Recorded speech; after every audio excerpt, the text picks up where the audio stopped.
D'abord, il n'est plus le président, c'est le président d'un demi-pays, puisque la deuxième moitié est aux mains des Houthis, des rebelles Houthis. Et donc les informations venant d'Aden sont contradictoires.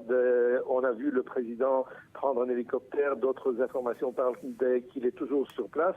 Le fait est là, c'est que Aden se prépare à l'assaut final des Houthis et ce sera la guerre ouverte entre sunnites et chiites sur le territoire yéménite. Et donc la partition de nouveau du Yémen, comme vous le savez, en 1990, le Yémen s'est unifié et là maintenant c'est tout simplement vers une désintégration du Yémen avec deux capitales, une à Sanaa et une à Aden.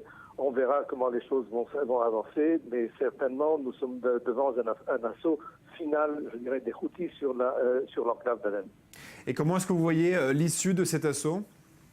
Écoutez, l'issue de cet assaut aura des répercussions, je dirais, régionales très sévères, parce que si les Houthis, avec leurs alliés iraniens, se retrouvent à Bab el-Mandeb, à l'embouchure de la mer Rouge, qui est un endroit stratégique pour Israël, je dirais, Israël, l'Arabie Saoudite et les pays du Golfe auront un grand problème à accepter cette réalité.